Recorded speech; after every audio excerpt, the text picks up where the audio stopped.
प्रिय व्यूअर्स, नमस्कार। मैं इकोनॉमिक्स लेक्चरर M.K. आर्या आपका हार्दिक स्वागत और अभिनंदन करता हूं हमारा यूट्यूब चैनल अपना इकोनॉमिक्स क्लासेस में।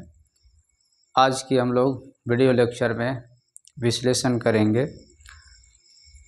व्यष्टि अर्थशास्त्र की यूनिट 4 पूर्ण प्रतिस्पर्धा के अंतर्गत फर्म के सिद्धांत या फर्म के व्यवहार का अध्ययन के अंतर्गत एक टॉपिक शुरू करेंगे जिसका नाम है पूर्ति की कीमत लोच। पूर्ति की कीमत लोच। इसके प्रकार तथा पूर्ति की कीमत लोच मापने की विधियां।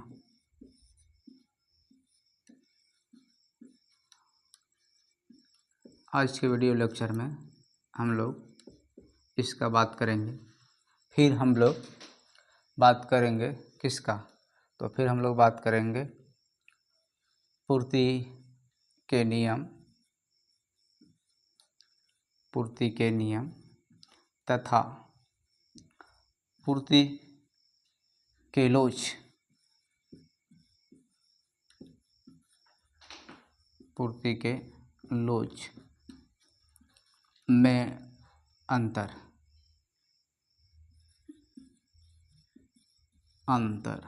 इसका जिक्र करेंगे। तो आज के वीडियो विशेष रूप से यही दो का विश्लेषण होगा, अध्यापन किया जाएगा। देखिए, बहुत आसान है। आप लोग इससे पहले मांग की कीमत लोच पढ़ चुके हैं, मांग की कीमत लोच मापने की विधियों को पढ़ चुके हैं। तो उसी तरीके से थोड़ा सा चेंजिंग किया गया है, तो हम उसे ही पहले जिक्र करेंगे। बहुत बेहद आसान है, थोड़ा सा बने रहिए। पहला, इस टॉपिक के अंतर्गत क्या है, पूर्ति की कीमत लोच क्या है, सबसे पहले इसी का डिस्कस करते हैं। पूर्ति की कीमत लोच।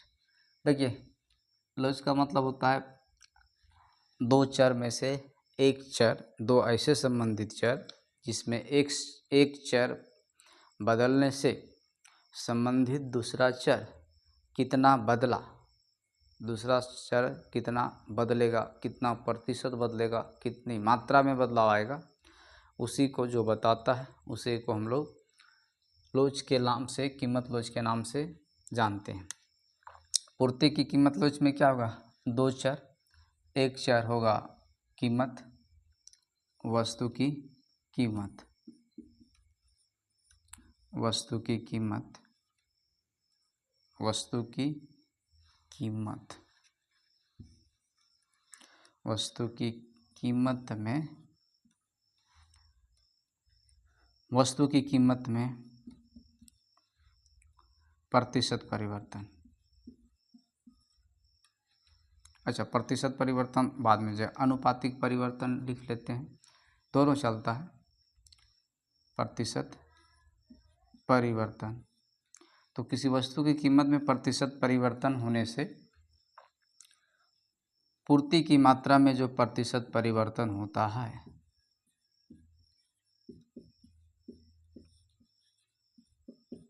प्रतिशत परिवर्तन होता है,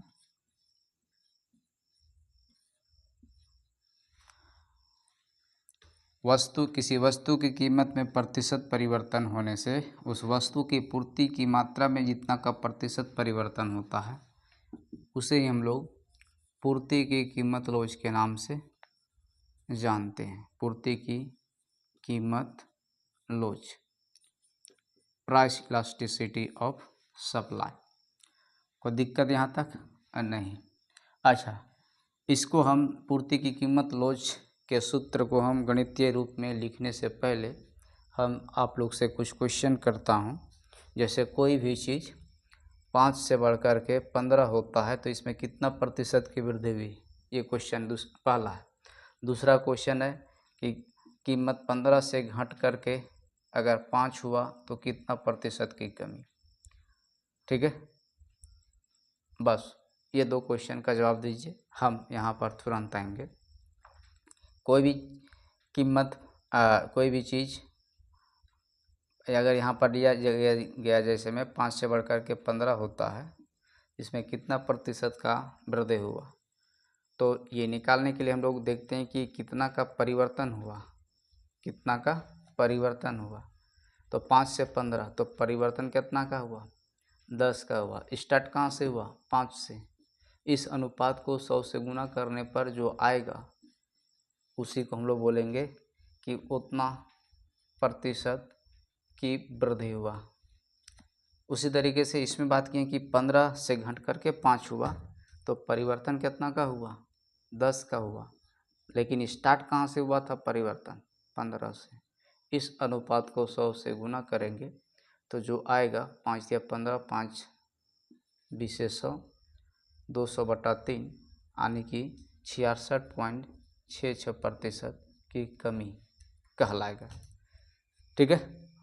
उसी तरीके से हम लोग पूर्ति की मात्रा को QS से डिनोट कर सकते हैं, QS, और उसमें प्रतिशत परिवर्तन है। इसी के तर्ज पर कैलकुलेट करने के लिए एक तो मेरा पुराना कीमत हो जाएगा QS 0 और एक नया कीमत क्या हो जाएगा QS 1। ठीक है। तो अगर ये 5 है और ये 15 है तो हम प्रतिशत वृद्धि निकालने के लिए क्या किए, कितना का परिवर्तन हुआ, तो उसको हम इस तरीके से लिखें। तो जितना का परिवर्तन होगा उसको हम लोग लिखते हैं।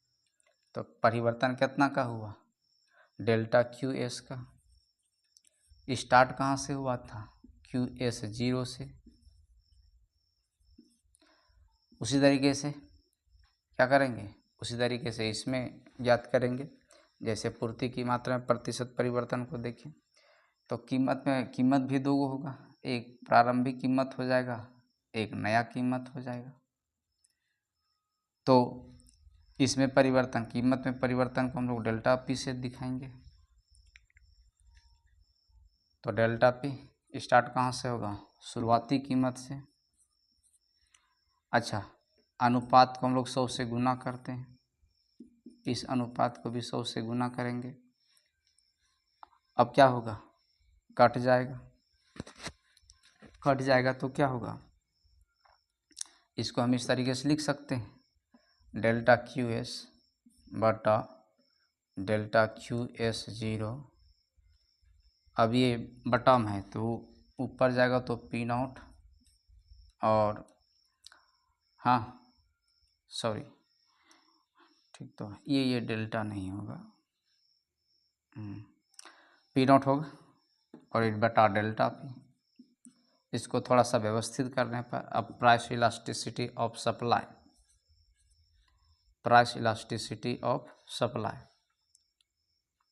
तो इसको हम लोग इस तरीके से डिनोट कर सकते हैं। NCERT में ES से डिनोट किया गया है। प्राइस इलास्टिसिटी ऑफ सप्लाई भी हम लिख सकते हैं इसको, ये वाला हम यहाँ लिख सकते हैं, डेल्टा QS बटा डेल्टा P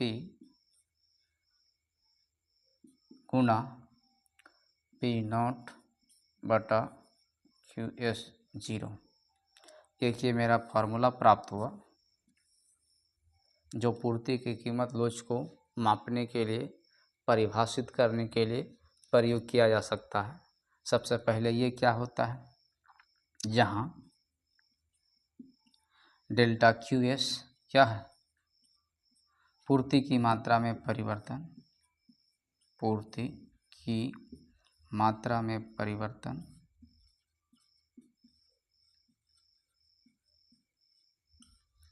उसी तरीके से डेल्टा P क्या होगा, कीमत की मात्रा में परिवर्तन। P0 या P0 क्या होगा, प्रारंभिक कीमत, शुरुआती कीमत,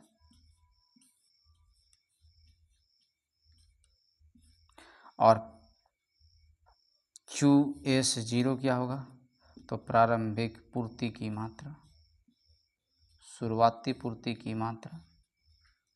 ये ज़रूरी है चूँकि इस पर आधारित कभी कभी न्यूमेरिकल भी 3 मार्क्स का पूछा जाता है, तो सबसे पहले उस न्यूमेरिकल में यही पहचान करना होता है कि प्रारंभिक कीमत कौन है, प्रारंभिक मात्रा कौन है, उसके बाद नई मात्रा कौन है, नई कीमत कौन है, तब ना हम परिवर्तन ज्ञात कर पाएंगे। जैसे अगर इसी को हम मानते हैं कि ये जो है यहीं पर ले लेते हैं ना एक क्वेश्चन समझने के लिए कि किसी वस्तु का कीमत 5 रुपया से बढ़कर 15 रुपया प्रति इकाई होने से 5 रुपये प्रति इकाई होने से पूर्ति की मात्रा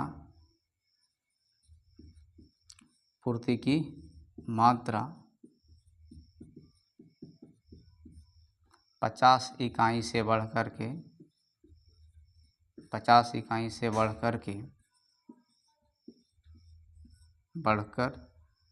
100 इकाई हो जाती है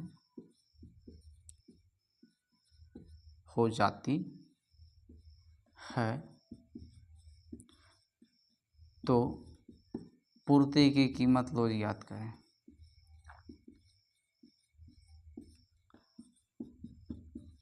लोज याद करें। तो देखिए यहाँ पर सबसे पहले क्या है, ये वाला कीमत कौन है, पुराना कीमत है, ये वाला 15 नया कीमत, ये वाला मात्रा पुरानी पूर्ति की मात्रा है, और ये वाला क्या है, नई पूर्ति की मात्रा है। अब हम पहले कीमत में परिवर्तन ज्ञात कीजिए, तो डेल्टा पी कीमत में कितना परिवर्तन हुआ, 10 का परिवर्तन हुआ। परिवर्तन निकालने के लिए हम बड़ा संख्या में से छोटा को घटा देंगे। परिवर्तन का मतलब गैप होता है, घटाना जोड़ना नहीं होता है। गैप 5 और 15 के बीच कितना गैप है, तो कीमत में परिवर्तन हो गया। पूर्ति की मात्रा में कितना का परिवर्तन, तो इसको हम लोग ले डेल्टा क्यू एस, पूर्ति की मात्रा में परिवर्तन 50 का है। 2 डाटा मिल गया। अब तीसरा डाटा क्या चाहिए, अब यहाँ पर इसको पुट कर देंगे। ये कितना हुआ, 50 हुआ। ये वाला कितना हुआ, डेल्टा पी, ये वाला 10 हुआ। शुरुआती कीमत कितना है, 5, और शुरुआती मात्रा कितना है, शुरुआती पूर्ति की मात्रा 50 है। अब इसको हल कर देंगे। हल करने पर जो वैल्यू आएगा वो क्या हो जाएगा, पूर्ति की लोच होगा। 1/2 आया, और 1/2 का मतलब पूर्ति का लोच 1 से कम आएगा। इस तरीके से इस फार्मूला के माध्यम से इस तरीका का न्यूमेरिकल क्वेश्चन बनाया जाता है, सॉल्व किया जाता है। उसके बाद क्या करेंगे, अच्छा यहाँ पर ES का मान 1 से कम आया, ES का मान 1 से ज़्यादा भी तो आ सकता है, 1 के बराबर भी आ सकता है, ठीक है। और 2 और मान जो हो गया वो है एक इन्फिनिटी, और दूसरा है क्या, दूसरा है आपका, अब इसको हम मिटाते हैं, हाँ।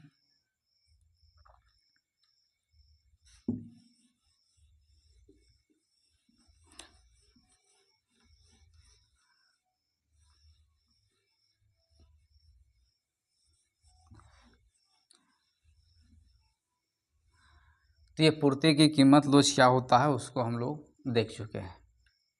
अब ये कितना प्रकार का होता है, दूसरा बात ये देखेंगे कितना प्रकार का होता है, या पूर्ति की कीमत लोच की श्रेणी के भी नाम से हम लोग जानते हैं।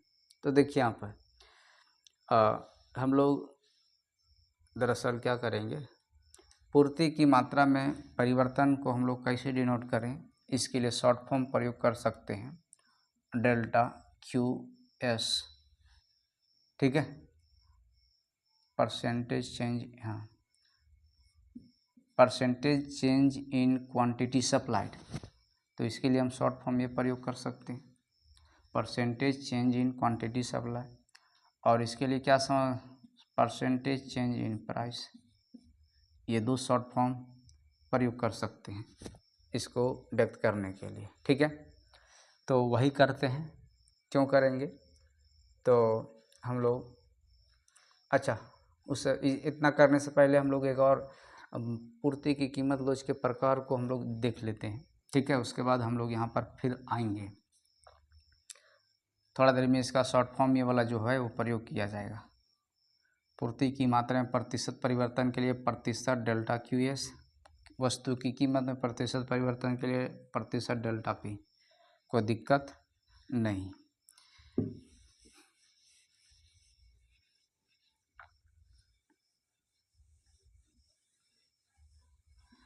अब यहाँ पर पूर्ति की कीमत लोच का जो प्रकार है या श्रेणी 5 तरह का होता है। एक हम लोग बोलते हैं, हाँ, एक है आपका पूर्णतः लोचदार पूर्ति, पूर्णतः लोचदार पूर्ति, जिसको हम लोग ES इक्वल टू इन्फिनिटी से व्यक्त करते हैं। दूसरा होता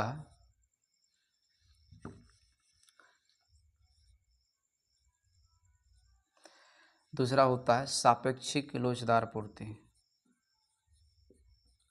इसको हम लोग इकाई से अधिक लोचदार पूर्ति भी कहते हैं। इसलिए इसका जब मैथमेटिकल कैलकुलेशन सॉल्व करने पर यदि ये लोच रहता है तो इसका वैल्यू ES 1 से ज़्यादा आता है। ठीक है, तीसरा होता है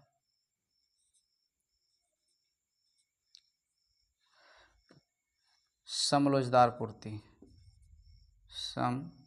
समलोचदार पूर्ति, इसको हम लोग इकाई के बराबर लोच की भी पूर्ति बोलते हैं, क्योंकि इसका वैल्यू ES 1 के बराबर आता है।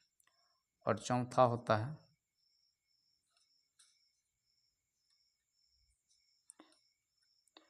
आपका है सापेक्षिक बेलोचदार पूर्ति। सापेक्षिक बेलोचदार पूर्ति, और इसका वैल्यू आता है ES 1 से कम। और अगला आता है वैल्यू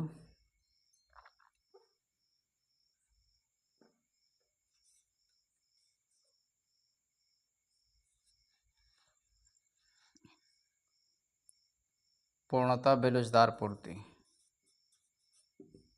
पूर्णतः बेलोचदार पूर्ति, इसका वैल्यू 0 के बराबर आता है। ठीक है, ये पूर्ति की कीमत लोच और पूर्ति की कीमत लोच का प्रकार हो गया। यहाँ तक कोई दिक्कत नहीं? दिक्कत। अब इसको माप करने की दो विधि है। पूर्ति की लोच मापने की दो विधि, एक होता है प्रतिशत विधि और दूसरा होता है बिंदु विधि या ज्यामितीय विधि। ज्यामितीय विधि, और ये दोनों तरीके से हम लोग पूर्ति की कीमत लोच की माप करेंगे। सबसे पहले हम प्रतिशत विधि को देखते हैं कि प्रतिशत विधि से पूर्ति की लोच की माप कैसे की जाती है। तो प्रतिशत विधि से पूर्ति की लोच की माप कैसे की जाती है, तो पूर्ति की मात्रा में प्रतिशत परिवर्तन और कीमत में प्रतिशत परिवर्तन के अनुपात से की जाती है। कोई दिक्कत यहाँ तक? नहीं दिक्कत। अब यहाँ पर देखिएगा कि हम यहाँ पर 5 सिचुएशन क्रिएट करेंगे और वो सिचुएशन कौन कौन सा होगा। ठीक है, एक सिचुएशन होगा कि एक सिचुएशन होगा कि ये जो अभी लिखे थे ये वाला प्रतिशत डेल्टा क्यू एस बटा प्रतिशत डेल्टा पी, तो इसमें प्रतिशत परिवर्तन होने की वजह से इसमें प्रतिशत परिवर्तन होगा, उसे हम लोग पूर्ति की लोच बोल रहे हैं। तो परिवर्तन की बात हो रही तो यहाँ पर ये हो सकता है कि कीमत में प्रतिशत परिवर्तन जितना हुआ उतना ही प्रतिशत परिवर्तन पूर्ति की मात्रा में होगा। ऐसा सिचुएशन हो सकता है कि नहीं हो सकता है? और हो सकता है ऐसा तो ये वाला भी होगा कि क्या होगा कि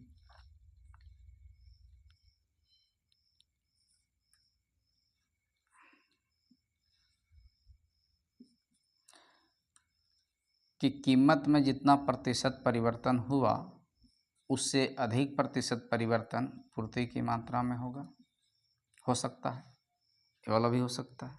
तीसरा क्या होगा, कीमत में प्रतिशत परिवर्तन जितना हुआ उससे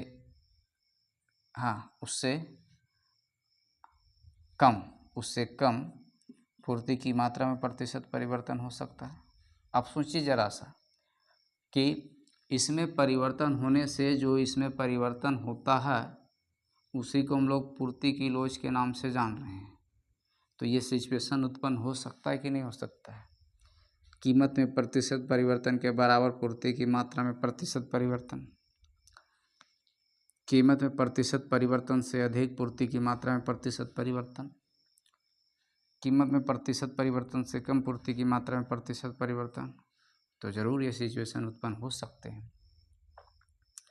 तो यहाँ पर देखिएगा, यहाँ पर और तो पहले हम लोग इसको देख लेते हैं। और क्या होता है, एक और सिचुएशन आता है कि कीमत में थोड़ा सा प्रतिशत परिवर्तन होने से पूर्ति की मात्रा में बहुत ज़्यादा का प्रतिशत परिवर्तन होना, एक ये सिचुएशन है। और एक सिचुएशन ये है कि कीमत में बहुत ज़्यादा प्रतिशत परिवर्तन होने से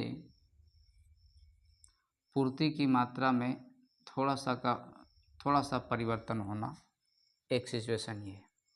अब यहाँ पर देखिए, हम ये सिचुएशन को पहले लेते हैं। कीमत में प्रतिशत परिवर्तन के बराबर पूर्ति की मात्रा में प्रतिशत परिवर्तन हो तो क्या होगा। तो देखिए क्या होगा, एक जो हम यहाँ पर लिए हैं इसको देखिए, ये दोनों प्रतिशत परिवर्तन बराबर है, यानी ये दोनों चरें, दोनों वेरिएबल एक दूसरे के बराबर है। तो हम यहाँ पर इसको लिख सकते हैं इस तरीके से, डेल्टा क्यू एस बटा डेल्टा क्यू एस।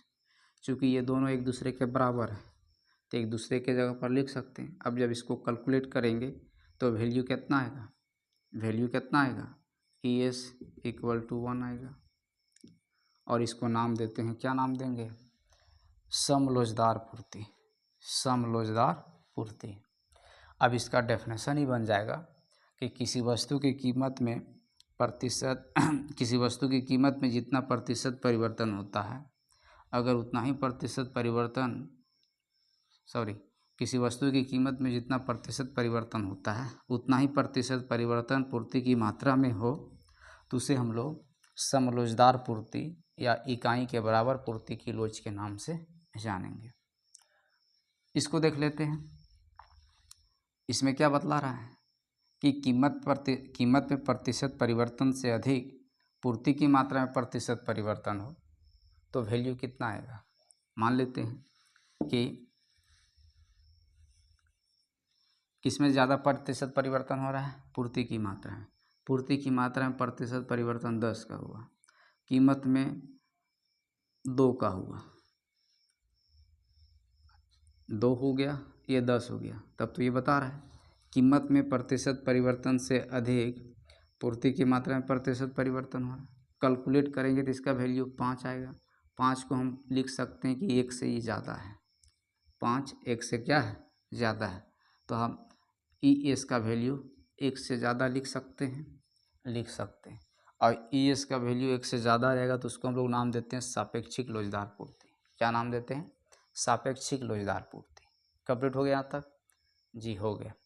इसमें देखिए कीमत में प्रतिशत परिवर्तन से कम पूर्ति की मात्रा में प्रतिशत परिवर्तन हो, यानी अगर इसमें 10 का प्रतिशत परिवर्तन हो रहा है और इसमें 2 का प्रतिशत परिवर्तन हो रहा है तो उसे हम लोग सापेक्षिक बेलोचदार पूर्ति के नाम से जानेंगे। तो सापेक्षिक बेलोचदार पूर्ति के नाम से जानेंगे, यानी ये 2/10 हो जाएगा। अब वैल्यू कितना आएगा, 1/5। 1/5 का मतलब क्या होता है? 0.02 यानी 1 से कम। अब 1 से कम आएगा और इसको हम लोग नाम देते हैं सापेक्षिक बेलोजदार पूर्ति। ये तीनों तो आसानी से हो गया। अब यहाँ पर क्या होगा? 2 बचा, एक ये बचा, एक ये बचा। इसी को देखते हैं। कीमत में बहुत ज़्यादा परिवर्तन होने से पूर्ति की मात्रा में थोड़ा सा परिवर्तन हुआ। अब चेक कीजिए कि किस में थोड़ा सा परिवर्तन हुआ, तो पूर्ति की मात्रा में थोड़ा सा परिवर्तन हुआ। और थोड़ा सा परिवर्तन इतना कम परिवर्तन होता है कि 0 के बराबर परिवर्तन होता है। अब यहाँ पर देखिएगा, अब इसको हम अगर फार्मूला में अप्लाई करेंगे तो क्या होगा? इसके जगह पर 0 लिखाएगा और प्रतिशत डेल्टा पी। प्रतिशत डेल्टा का पी का मतलब हो गया कि इसमें परिवर्तन होगा। अब इसको अगर मान लेते हैं कि डेल्टा पी के जगह पर एक संख्या ले लेते हैं कि 99% का परिवर्तन होगा। अब इससे भागा देंगे तो कितना आएगा? 0 आएगा। तो फाइनली ये इसका वैल्यू 0 आएगा और इसको हम लोग नाम देते हैं पूर्णतः बेलोजदार पूर्ति। अब पूर्णतः बेलोजदार पूर्ति को परिभाषित कैसे करेंगे? किसी वस्तु की कीमत में बहुत ज़्यादा प्रतिशत परिवर्तन होने से पूर्ति की मात्रा में थोड़ा सा प्रतिशत परिवर्तन हो तो उसे हम लोग पूर्ति की कीमत पूर्णतः बेलोजदार पूर्ति के नाम से जानते हैं। एक बच्चा आपका ये वाला, इसमें क्या बोलता है? इसका उल्टा इसमें बोलता है, कीमत में थोड़ा सा प्रतिशत परिवर्तन होने से पूर्ति की मात्रा में बहुत ज़्यादा का प्रतिशत परिवर्तन हो तो उसे हम लोग पूर्णतः बेलोजदार पूर्ति के नाम से जानते हैं। इस थोड़ा सा परिवर्तन किस में हो रहा है, उसी को पकड़ना रहता है। तो थोड़ा सा प्रतिशत परिवर्तन हो रहा है कीमत में, और थोड़ा सा प्रतिशत परिवर्तन का मतलब 0 के बराबर प्रतिशत परिवर्तन, और 0 के बराबर प्रतिशत परिवर्तन का मतलब क्या हो गया कि कीमत में 0 का परिवर्तन और इसमें समथिंग परिवर्तन, कुछ ना कुछ इसमें परिवर्तन होगा जो बहुत ज़्यादा हो जाएगा। मान लेते हैं 99% का इसमें परिवर्तन, इसमें 0% का परिवर्तन। अब इसको कैलकुलेट करेंगे तो कितना आएगा? परसेंटेज कट जाएगा। 0 से भागा 99 देंगे तो भागफल इन्फिनिटी आएगा, इसलिए ये इन्फिनिटी आया। इस तरीके से पूर्णतः लोचदार पूर्ति का साइन इन्फिनिटी होता है। सापेक्षिक लोचदार पूर्ति का साइन 1 से ज़्यादा, समलोचदार पूर्ति का मान इकाई के बराबर, सापेक्षिक बेलोजदार पूर्ति का मान इकाई से कम और पूर्णतः बेलोजदार पूर्ति का मान इकाई 0 के बराबर। अच्छा, इतना होने के बाद ये इस तरीके से हम लोग पूर्ति की कीमत लोच की माप प्रतिशत विधि से करते हैं। एक और काम यहाँ पर किया जाता है, ग्राफ से भी इन सबों को दिखाया जाता है। ग्राफ कैसे दिखाया जाएगा? ग्राफ से तो देखिए ग्राफ से कैसे दिखाया जाएगा। अगर हम इसको दिखाते हैं पूर्ति की लोच को, ठीक है, तो यहाँ पर पूर्ति की मात्रा मापेंगे, यहाँ पर कीमत मापेंगे। यहाँ पूर्ति की मात्रा मापे, यहाँ पर कीमत, और ये दोनों में बराबर परिवर्तन दिखाना है। तो बराबर परिवर्तन दिखाने के लिए हम 45 डिग्री से ऊपर पूर्ति की रेखा को ले जाएंगे और इसका लोच जो हो जाएगा इकाई के बराबर हो जाएगा।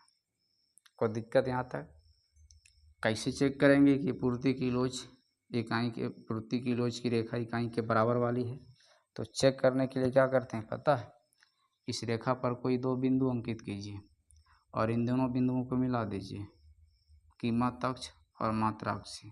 तो आपको पता चलेगा कि यहाँ पर परिवर्तन किसका हुआ, ये पूर्ति की मात्रा का, और यहाँ पर परिवर्तन जो हुआ वो कीमत का है, और ये दोनों में परिवर्तन बराबर है।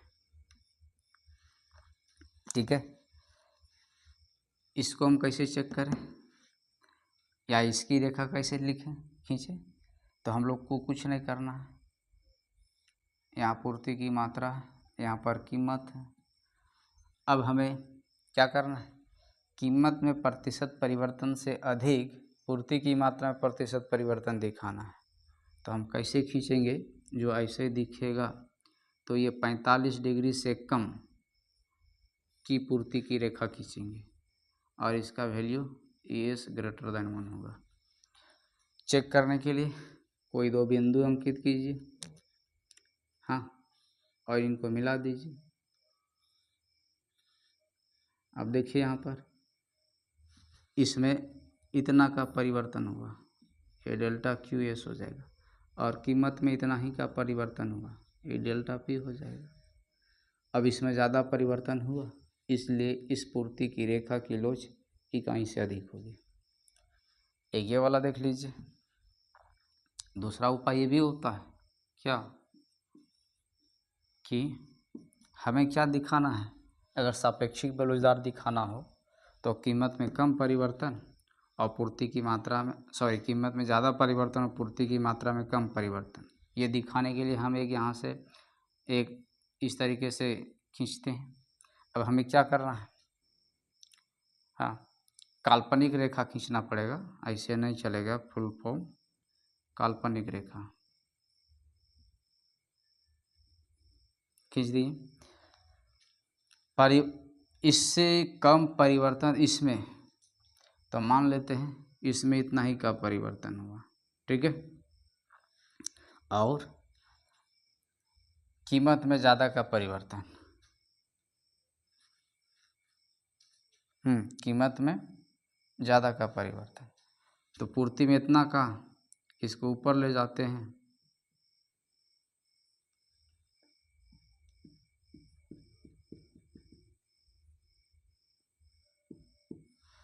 कीमत पूर्ति की मात्रा में इतना का परिवर्तन हुआ, डेल्टा QS वाला, और कीमत में इससे ज़्यादा का परिवर्तन कर लेते हैं। अब एक बिंदु यहाँ मिला, एक बिंदु यहाँ मिला, मिला कि नहीं मिला, अब इसको हम मिला देंगे। मिलाने के बाद जो वक्र हमको प्राप्त होगा, रेखा प्राप्त होगा, इसकी लोच जो हो जाएगी वो कितना होगा, इकाई से अधिक हो जाएगा। कोई दिक्कत यहाँ तक नहीं। इसका देख लेते हैं, किसमें थोड़ा सा परिवर्तन की बात हो रहा है, तो मात्रा में, और जिसमें थोड़ा सा परिवर्तन की बात होता है उसको परिवर्तन करना ही नहीं रहता है, तो ये मात्रा में परिवर्तन नहीं हो रहा है, तो यहाँ से हम ऊपर की ओर एक रेखा खींच देंगे, ये पूर्ति की रेखा हो जाएगा, और इसका जो लोच है वो कितना हो जाएगा, तो 0 हो जाएगा। इसमें पूर्ति की मात्रा में परिवर्तन हुआ ही नहीं, जबकि कीमत में बहुत ज़्यादा का परिवर्तन हुआ है, इतना का परिवर्तन। इसको और भी बढ़ा सकते हैं। उसी तरीके से यहाँ पर अगर हम बात करेंगे तो यहाँ किस में परिवर्तन नहीं हो रहा है, थोड़ा सा हो रहा है कीमत में, तो कीमत में थोड़ा सा परिवर्तन होने, कीमत में नहीं परिवर्तन हो रहा, तो इसको ऐसे खींचेंगे, और इसका जो इस पूर्ति की लोच की जो रेखा है, और इस पूर्ति की रेखा की जो लोच है वो इन्फिनिटी हो जाएगा। कोई दिक्कत यहाँ तक नहीं देखे। अब इन सब रेखा चित्रों को अगर मेखी में बनाएंगे तो कैसे बनेगा पता है,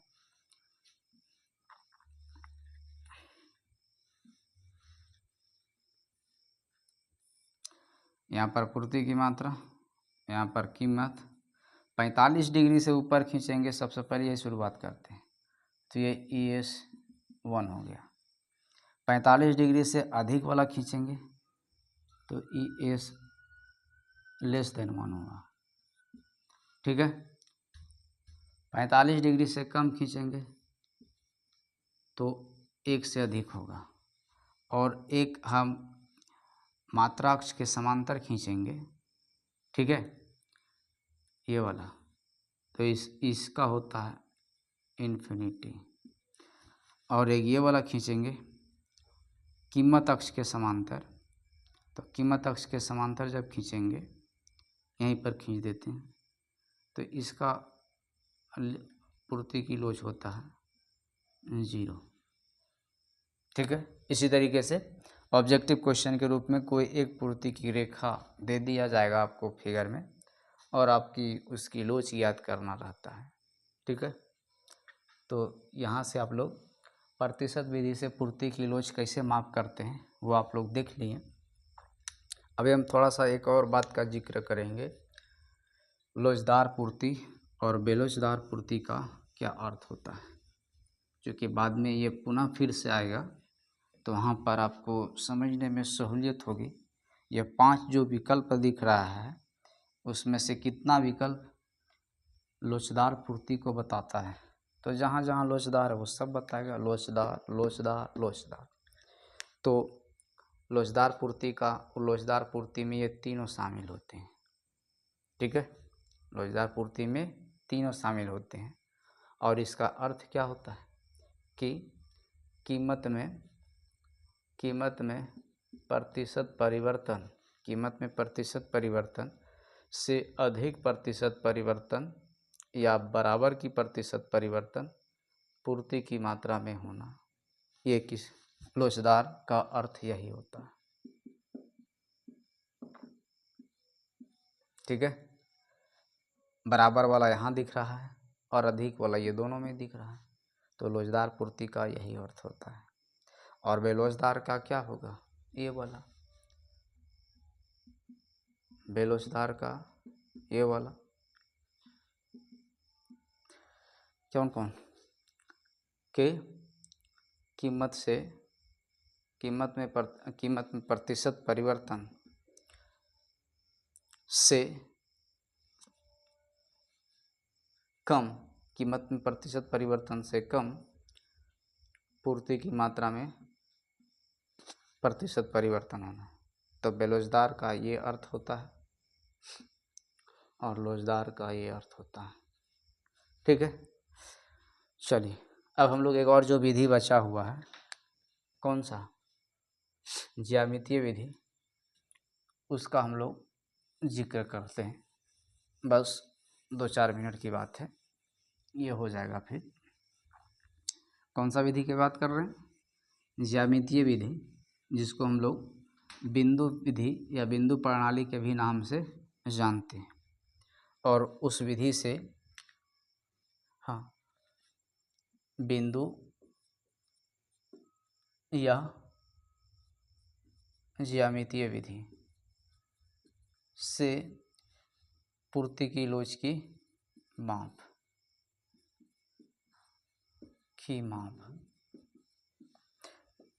कैसे करते हैं, तो माप करने के लिए फार्मूला है। क्या फार्मूला है, फार्मूला यही है कि पूर्ति की लोच बराबर क्षैतिज भाग बटा पूर्ति की मात्रा। इसी फार्मूला से हम लोग पूर्ति की लोच की माप करेंगे ज्यामितीय या बिंदु प्रणाली से। इसको जानने के लिए हमें 3 फिगर छापना होगा। वो है, एक फिगर मेरा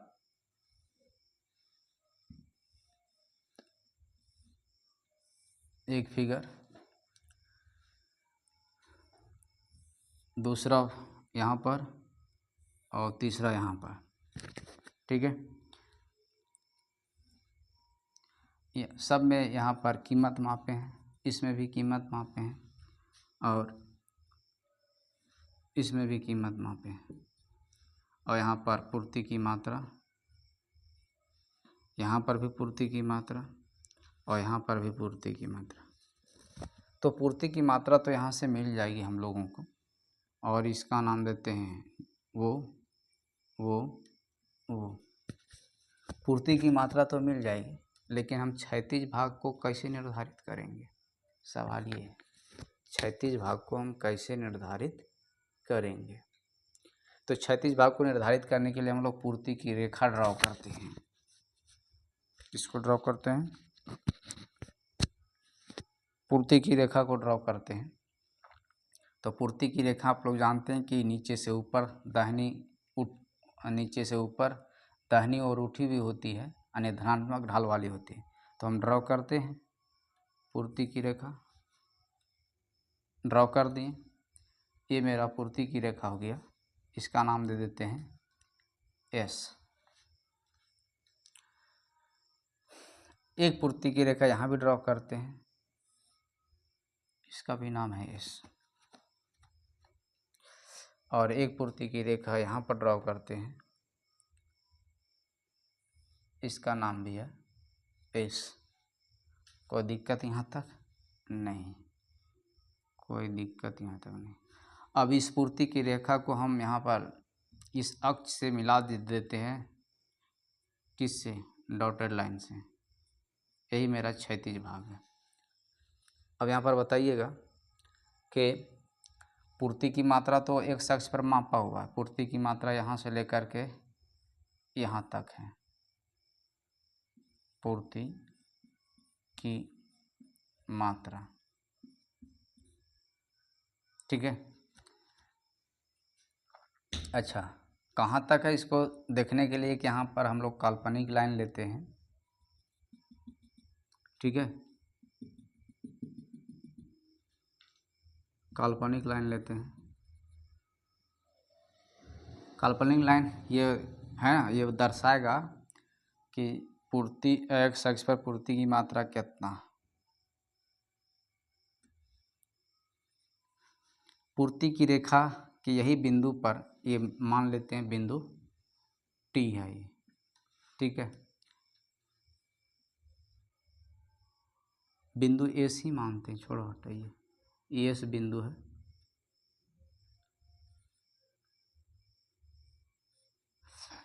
एस बिंदु ये है और एस बिंदु ये है। पूर्ति की रेखा एस, पूर्ति की रेखा एस पर बिंदु एस पर ही हम पूर्ति की लोच, तो पूर्ति की मात्रा एक अक्ष पर हो गया, यहाँ से तय हो गया। कितना होगा ये निर्धारित करने के लिए हम लोग एक अक्ष पर लंब परपेंडिकुलर ड्रॉ कर रहे हैं। यहाँ पर पूर्ति की मात्रा है, पूर्ति की मात्रा यहाँ पर क्यू निर्धारित करते हैं, तो वो क्यू कितना क्या हो गया? पूर्ति की मात्रा हो गया, पूर्ति की मात्रा। उसी तरीके से इसमें अगर परपेंडिकुलर ड्रॉ करेंगे तो यहाँ पर भी क्यू है, पूर्ति की मात्रा यहाँ पर इतना हुआ, और यहाँ पर ड्रॉ करेंगे तो पूर्ति की मात्रा यहाँ पर भी कितना होगा? क्यू। तो और एक यहाँ पर नाम देते हैं टी, और यहाँ पर नाम दे देते हैं, क्या नाम देते हैं यहाँ पर? यू। अब यहाँ पर देखिए, ये फिगर 1 हो गया,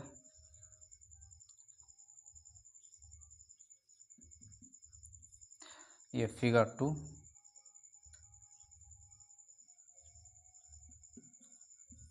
और ये फिगर 3।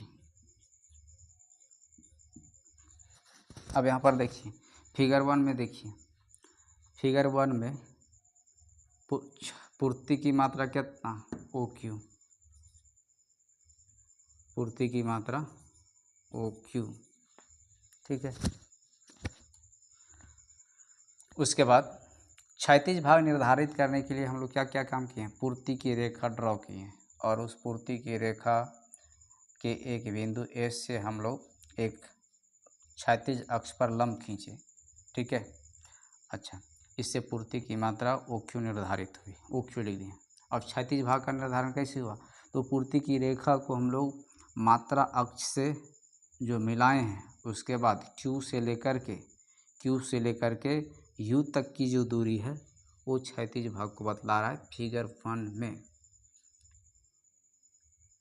क्यू से लेकर के यू तक। और अगर आप क्यू से लेकर के यू तक 10 सेंटीमीटर मान लेते हैं, तो वो से लेकर के क्यू तक कितना होगा? 6 सेंटीमीटर अनुमानित है। यानी इतना कहा समझना है कि क्यू से लेकर के यू तक की दूरी, क्यू से लेकर के यू तक की दूरी है ना, अधिक है किसके तुलना में? ओ क्यू की तुलना में। तो इसको माने कितना? 10 सेंटीमीटर, और ओ क्यू को 6। अब इसको कैलकुलेट करेंगे तो कितना आएगा? 10/6, यानी 1 से ज़्यादा आएगा, 1 से ज़्यादा आएगा। तो फिगर 1 में पूर्ति की लोच की माप के रूप में क्या प्राप्त हुआ। फिगर 1 कौन सी पूर्ति को बताता है, तो इकाई से अधिक यानी सापेक्षिक लोचदार पूर्ति को बताता है। सापेक्षिक लोचदार पूर्ति को बताता है। अब यहाँ से एक सवाल भी आता है, कोई पूर्ति की रेखा अगर y अक्ष से शुरू होगी तो वो कौन सी पूर्ति की लोच को बताएगा, तो सापेक्षिक लोचदार पूर्ति को बताएगा। फिगर 2 में देखिए, फिगर 2 में क्षैतिज भाग कितना है, तो क्षैतिज भाग वो Q है और पूर्ति की मात्रा भी वो Q है, तो कट करके कितना आएगा, 1 आएगा। चूँकि क्षैतिज भाग जितना है उतना ही पूर्ति की मात्रा है, तो E इज इक्वल टू 1 आएगा, और 1 आएगा तो इसको हम लोग क्या बोलेंगे, समलोचदार पूर्ति या इकाई के बराबर पूर्ति की लोच।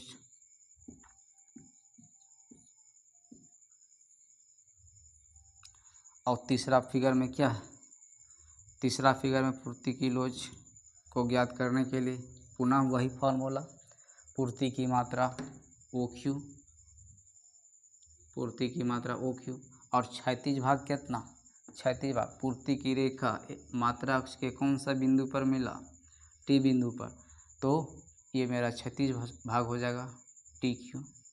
अब TQ को मान लेते हैं कि TQ कितना है, अगर TQ जो है वो 7 सेंटीमीटर है तो Q से लेकर के वो तक का दूरी कितना हो जाएगा, उससे ज़्यादा हो जाएगा, यानी कितना हो जाएगा 10 सेंटीमीटर। तो OQ को अगर 10 मानते हैं और TQ को 7 माने हैं तो कैलकुलेट करने पर ES का वैल्यू 1 से कम आएगा, 1 से कम आएगा। तो ये फिगर कौन सी पूर्ति की लोच की बताता है, सापेक्षिक बेलोचदार, सापेक्षिक बेलोचदार पूर्ति। अब फाइनली एक यहाँ से क्वेश्चन पूछा जाएगा, x अक्ष से या मात्रा अक्ष से शुरू होने वाला पूर्ति की रेखा पूर्ति की कौन सी लोच को व्यक्त करता है। पहला ऑप्शन सापेक्षिक बेलोचदार पूर्ति, दूसरा ऑप्शन समलोचदार पूर्ति, तीसरा ऑप्शन सापेक्षिक बेलोचदार पूर्ति, और चौथा ऑप्शन उपरोक्त सभी। तो आप जवाब ढूंढ लिए होंगे कि x अक्ष से शुरू होने वाला पूर्ति की रेखा सापेक्षिक बेलोचदार पूर्ति को बताता है। इस तरीके से इस टॉपिक में हम लोग पूर्ति की कीमत लोच, उसका 5 प्रकार और उसको माप करने की 2 विधि, प्रतिशत विधि और बिंदु या ज्यामितीय प्रणाली विधि से देख चुके हैं। तो इसके बाद हम लोग 2 महत्वपूर्ण कॉन्सेप्ट, पूर्ति के नियम और पूर्ति की लोच, इसके बीच फ़र्क जान लेते हैं। सबसे पहले पूर्ति के नियम को गुणात्मक अवधारणा बोला जाता है, गुणात्मक अवधारणा होता है ये, जबकि पूर्ति की कीमत लोच को मात्रात्मक अवधारणा कहा जाता है, मात्रात्मक अवधारणा। अच्छा, गुणात्मक और मात्रात्मक अवधारणा कहने का मतलब क्या होता है, पूर्ति के नियम के अंतर्गत कीमत और पूर्ति की मात्रा के बीच सीधा संबंध पाया जाता है, ठीक है। यानी ये कीमत बढ़ने से पूर्ति की मात्रा बढ़ेगी, कीमत घटने से पूर्ति की मात्रा घटेगी, ये बात। लेकिन इसमें नियम में ये पता नहीं चलता है कितना बढ़ने से कितना बढ़ेगा, कितना घटने से कितना घटेगा। यही बात इसमें पता चलता है कि कीमत कितना प्रतिशत बढ़ने से पूर्ति की मात्रा में कितना प्रतिशत की वृद्धि होगी और घटने से कितने की कमी होगी। इसीलिए पूर्ति की कीमत लोच को मात्रात्मक अवधारणा बोला जाता है और पूर्ति के नियम को गुणात्मक अवधारणा बोला जाता है। यही बात है। पूर्ति के नियम के अंतर्गत कीमत और पूर्ति की मात्रा के बीच धनात्मक संबंध, और उसमें धनात्मक इसको नहीं कह सकते, अनुक्रियात्मक संबंध। अनुक्रियात्मक कहने का मतलब होता है कि अगर ये बढ़े, एक कीमत बढ़ा तो पूर्ति की मात्रा बढ़ा, कीमत घटा तो पूर्ति की मात्रा घटा। इसमें अनुक्रियात्मक और प्रतिक्रियात्मक दोनों होता है। पूर्ति की कीमत लोच के अंतर्गत दो चर कीमत और पूर्ति की मात्रा के बीच अनुक्रियात्मक तथा अनुक्रियात्मक या गैर अनुक्रियात्मक दोनों संबंध पाया जाता है। ये तो हो गया अनुक्रियात्मक वाला। गैर अनुक्रियात्मक में क्या होगा, कीमत बढ़ने से ज़रूरी नहीं कि पूर्ति की मात्रा बढ़ेगा, पूर्ति की मात्रा घट भी सकता है। इसी को हम लोग गैर अनुक्रियात्मक बोल रहे हैं। तो दो महत्वपूर्ण डिफरेंस कि पूर्ति की नियम गुणात्मक अवधारणा है, पूर्ति की कीमत लोच मात्रात्मक अवधारणा है। पूर्ति के नियम में दो महत्वपूर्ण चर पूर्ति की वस्तु की कीमत और पूर्ति की मात्रा के बीच हमेशा अनुक्रियात्मक संबंध पाया जाता है, जबकि पूर्ति की कीमत लोच में दो महत्वपूर्ण चर कीमत और पूर्ति की मात्रा के बीच अनुक्रियात्मक या गैर अनुक्रियात्मक ये दोनों संबंध पाया जाता है। तो ये दो महत्वपूर्ण डिफरेंस इन दोनों के बीच। उसके बाद एक और टॉपिक इसमें हम शामिल कर लेते हैं, वो है आपका कौन सा, पूर्ति की कीमत लोच को प्रभावित करने वाले तत्व। पूर्ति की कीमत लोच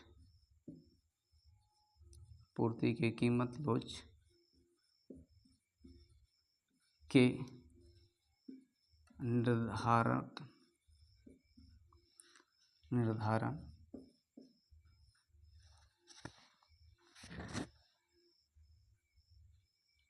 करने वाले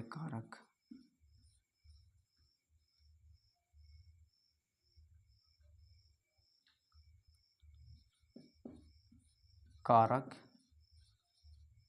या तत्व, ये भी इम्पोर्टेंट पॉइंट है।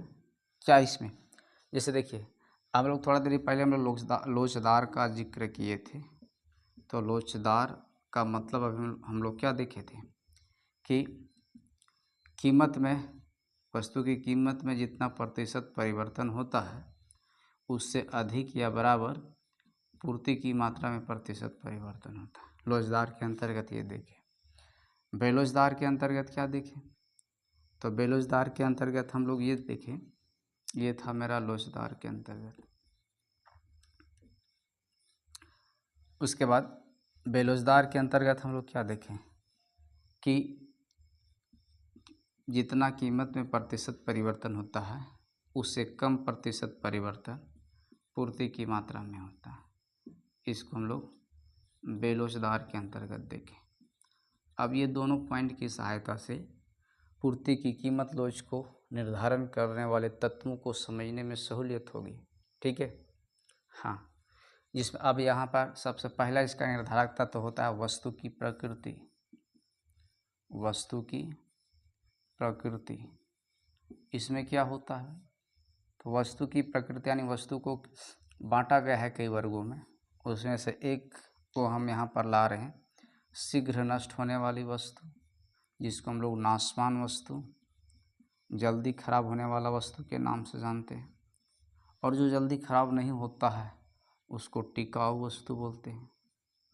टिकाऊ वस्तु, कोई दिक्कत यहाँ तक? तो वस्तु की प्रकृति में एक शीघ्र नष्ट होने वाली वस्तु और दूसरा टिकाऊ वस्तु। शीघ्र नष्ट होने वाली वस्तु हम लोग अभी देखें, इसकी पूर्ति लोचदार भी हो सकती है या बेलोचदार भी हो सकती है। लोचदार कहने का मतलब क्या होता है, कीमत में प्रतिशत परिवर्तन से ज़्यादा पूर्ति की मात्रा में परिवर्तन हो जाएगा, इसलिए इसको लोचदार बोलेंगे। और बेलोचदार कब होगा? यदि शीघ्र नष्ट होने वाली वस्तु को सुरक्षित रखने का आपके पास पर्याप्त सुविधा है, तकनीक है, तो ऐसी स्थिति में शीघ्र नष्ट होने वाली वस्तु की पूर्ति की लोच बेलोचदार हो जाएगी। इसलिए फाइनली आपको जानना है कि शीघ्र नष्ट होने वाली वस्तु की प्रकृति लोचदार भी हो सकती है, बेलोचदार भी हो सकती है। लोचदार कब होगा? जब शीघ्र नष्ट होने वाली वस्तु को सुरक्षित रखने का आपके पास पर्याप्त सुविधा नहीं है, तब लोचदार होगा। और जब पर्याप्त सुविधा है तो बेलोचदार होगा। लेकिन टिकाऊ वस्तु की स्थिति में क्या होता है? तो टिकाऊ वस्तु की स्थिति में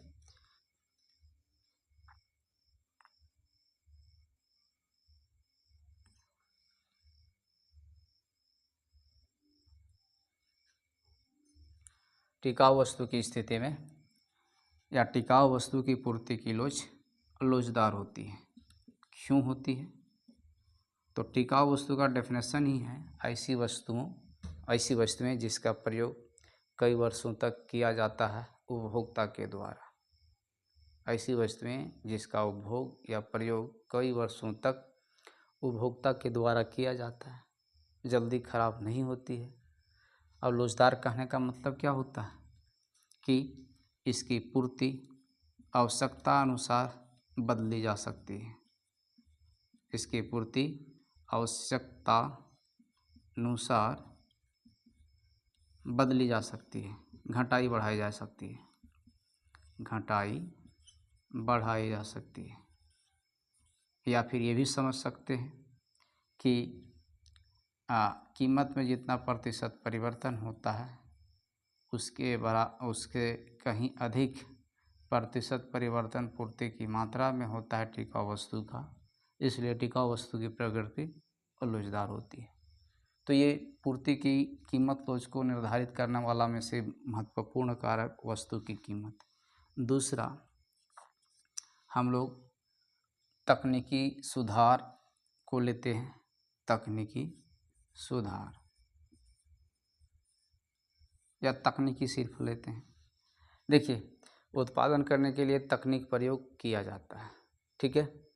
अब वो तकनीक का प्रयोग स्थिर साधन में भी किया जा सकता है, परिवर्तनशील साधन में किया जा सकता है।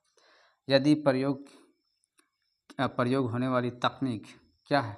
आसान है, ठीक है, आसान है, और इसको क्या कर सकते हैं? सस्ता है। तकनीकी आसान है ना, सस्ता है, तो ऐसी स्थिति में क्या होगा? इसको प्रयोग किया जाएगा, और इसको प्रयोग करने से उत्पादन बढ़ेगा। उत्पादन क्या होगा? बढ़ेगा, और उत्पादन बढ़ने से क्या हो जाएगा? पूर्ति बढ़ जाएगा। पूर्ति क्या हो जाएगा? बढ़ जाएगा। अब देखिए, तो तकनीकी भी एक महत्वपूर्ण निर्धारक तत्व है पूर्ति की कीमत लोच का। इसका मतलब हुआ तकनीकी आसान होने से, है ना, पूर्ति बढ़ जाती है। और इसको हम लोग क्या बोलेंगे? इसको हम लोग बोलेंगे जब पूर्ति बढ़ जाएगा तो ऐसी स्थिति को हम लोग लोचदार के नाम से जानेंगे, लोचदार। और वही तकनीकी जटिल हो, महंगा हो, तो क्या होगा? पूर्ति घटेगा, और पूर्ति घटेगा तो इसको हम लोग बेलोचदार के नाम से जानेंगे, बेलोचदार। कंप्लीट हो गया, ये बात हुई। अगला बात क्या है कि तीसरा है बाजार की अवधि। क्या है? बाजार की अवधि, कितना देरी तक बाजार लगता है। चलिए, एक यहाँ डिस्कस हो जाएगा लगता है। बाजार की अवधि, तो अवधि के आधार पर बाजार को कई भागों में बांटा जाता है। उसमें से एक है आपका दैनिक बाजार, डेली मार्केट। दूसरा होता है अल्पकालिक बाजार, अल्पकालीन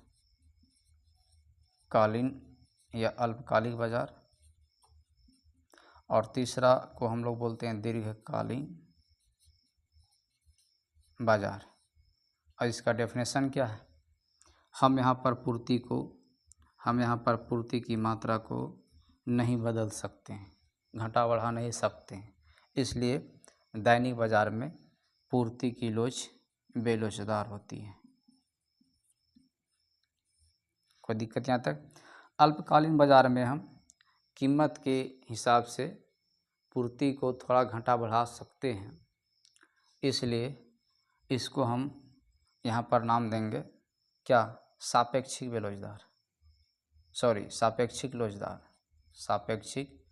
लोचदार। यहाँ पर पूर्ति को कीमत के अनुसार किया जाता है, थोड़ा घटाया बढ़ाया जाता है। और दीर्घकालीन बाजार में क्या होता है? हम वस्तु की पूर्ति को आवश्यकता अनुसार घटा बढ़ा सकते हैं, इसलिए इस बाजार में भी पूर्ति की लोच क्या होती है? लोचदार होती है।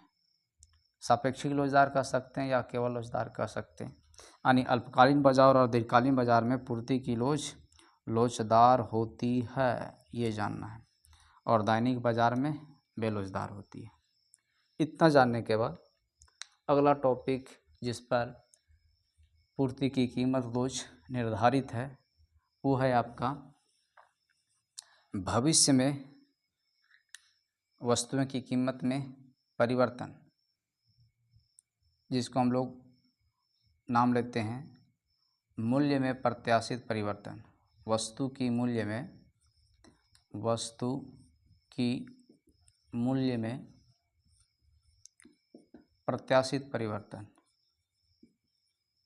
प्रत्याशित परिवर्तन का मतलब होता है संभावित परिवर्तन। भविष्य में किस वस्तु की मूल्य में कितना वृद्धि की संभावना है। तो अगर भविष्य में मूल्य बढ़ने की संभावना है तो उस वस्तु की वर्तमान पूर्ति घटा दी जाती है, और वर्तमान पूर्ति घटाने का मतलब है कि पूर्ति की लोच बेलोचदार है। पूर्ति की लोच क्या है? बेलोचदार है। और वही वस्तु की मूल्य में अगर घटने की संभावना है तो वर्तमान पूर्ति उसकी क्या हो जाएगी? वर्तमान पूर्ति बढ़ जाएगी, और बढ़ने से क्या हो जाएगा? पूर्ति बढ़ने का मतलब पूर्ति की लोच इकाई से अधिक यानी लोचदार होगी। तो इस तरीके से पूर्ति की कीमत लोच इन तत्वों पर निर्भर किया।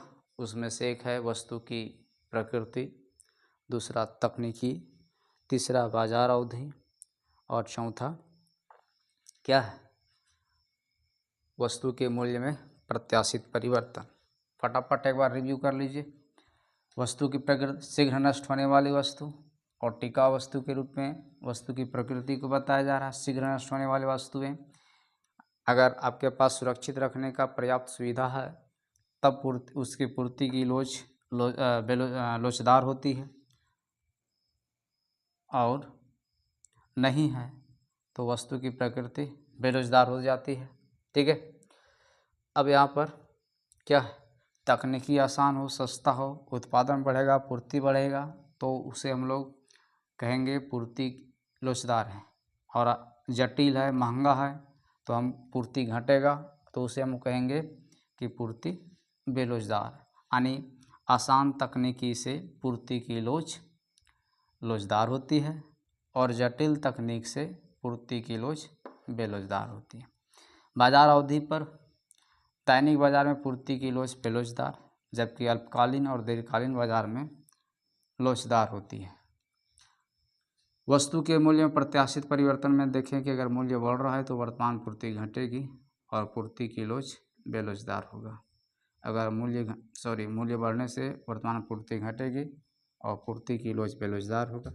मूल्य घटने से वर्तमान पूर्ति बढ़ेगी और पूर्ति की लोच क्या हो जाएगा? लोचदार हो जाएगा। इस तरीके से ये वीडियो, आज के वीडियो लेक्चर में इतना ही, और इसको आज हम यहीं पर समाप्त करते हैं। बहुत बहुत धन्यवाद। अच्छा लगे तो लाइक शेयर और सब्सक्राइब कर दीजिए। Thank you.